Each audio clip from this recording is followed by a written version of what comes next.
Okay, welcome back to this Singer 201-2, a beautiful Centennial model from obviously 1951. What we're going to sew off on now is this heat-treated compressed felt.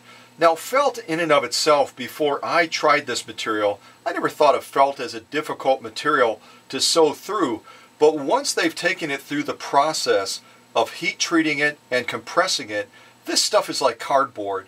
If you felt it with your own hands, you would be amazed. And previous bidders that have won auctions, and we always send our sew-off samples along with the applique and everything else that we've sewn on the machine so that the customer can actually look at it with their own eyes and touch it with their own hands.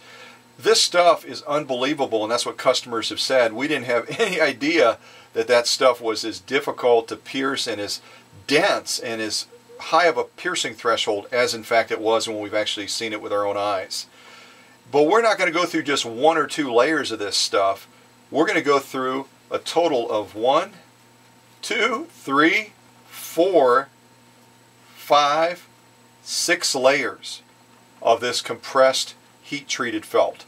Let me go ahead and group it together and show you from the side what it is that we're going to be sewing through. Can you believe that? I mean, that is unbelievably thick. And yet again, we've got that huge advantage with that 0.8 amp direct drive motor, and the way that we service our machines makes all the difference in the world as far as the power output of them. So follow me down to the needle and I'll show you what I mean.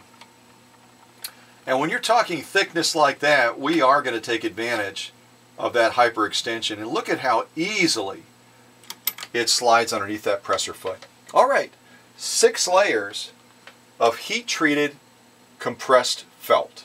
Here we go.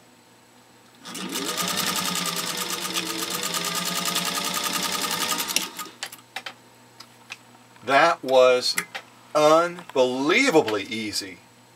Even when we test these machines, it's amazing me again how easily this machine gets the job done.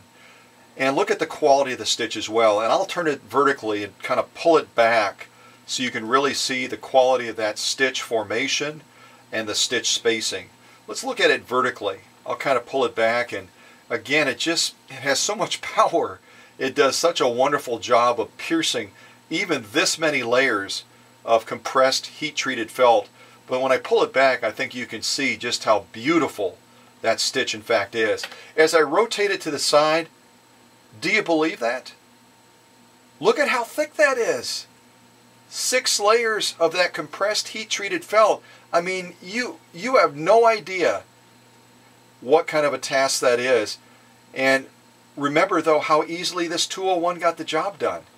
There's our lock-in stitch. Let me pull it back as well, just like the top stitch, so you can just see how beautiful. Oh my gosh, that is like a textbook picture of what a lock-in stitch is supposed to look like.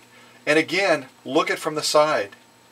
6 layers of heat-treated compressed felt, and this 201-2, it got the job done like a breeze.